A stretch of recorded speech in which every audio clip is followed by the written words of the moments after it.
Media তো উপরে থাকে, নিচে দিয়ে এমনি ঘুষি দিচ্ছে। তুই যেখানেই যাচ্ছেন ভাই, গিয়েই প্রথম শুরু করেন বিসমিল্লাহ বলে আমার নাম। আমি একটা ডিরেক্ট বড় একটা সন্ত্রাসীর বিরুদ্ধে দাঁড়ায় গেছি। এটা মনে হয় লাইফে আমি ভুল করে ফেলছি। চাঁদাবাজি, দুর্নীতি, এমন কোনো কাজ নাই সে ঢাকা আটে করে না। জাতীয় নাগরিক পার্টির মুখ্য সমন্বয়ক নাসির উদ্দিন পাটোয়ারি এখন আলোচনার তুঙ্গে।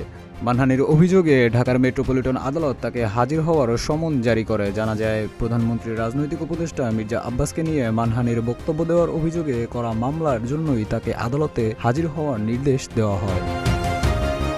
বিএনপির রমনা থানার সভাপতি আশরাফুল ইসলাম নাসির উদ্দিন পাটোয়ারির বিরুদ্ধে আদালতে মামলার আবেদন করেন। তার মামলার আবেদনের ভিত্তিতেই ঢাকার মেট্রোপলিটন ম্যাজিস্ট্রেট মোহাম্মদ হাসান শাহাদাতের আদালতে এই আদেশ প্রদান করেন। তুই যেখানেই যাচ্ছেন ভাই, গিয়েই প্রথম শুরু করেন বিসমিল্লাহ বলে আমার নাম। মামলার আবেদনটিতে উল্লেখ করা হয়, ত্রয়োদশ জাতীয় সংসদ নির্বাচনে শাপলাকলি প্রতীক নিয়ে প্রতিদ্বন্দ্বিতা করে মির্জা আব্বাসের কাছে পরাজিত হন নাসির উদ্দিন পাটোয়ারি।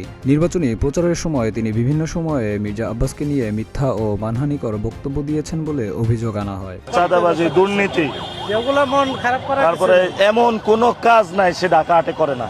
এছাড়া নির্বাচনের পর সামাজিক যোগাযোগ মাধ্যম ও বিভিন্ন অনলাইন মাধ্যমে এসব বক্তব্য ঢালাওভাবে প্রচার করা হয় বলে অভিযোগ করা হয়।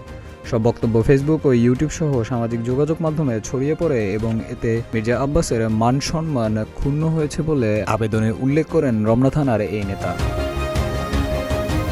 জানিয়ে বাদীপক্ষের আইনজীবী জানান, আদালতে বাদীর জবানবন্দি গ্রহণ করে আসামির বিরুদ্ধে সমন জারি করেছেন ম্যাজিস্ট্রেট। ত্রয়োদশ জাতীয় সংসদ নির্বাচনে মির্জা আব্বাস ও নাসির উদ্দিন পাটোয়ারি ঢাকা ৮ আসনে প্রতিদ্বন্দ্বিতা করেন। শাহরিয়ার হোসেন সৌরভ, প্রতিদিনের বাংলাদেশ।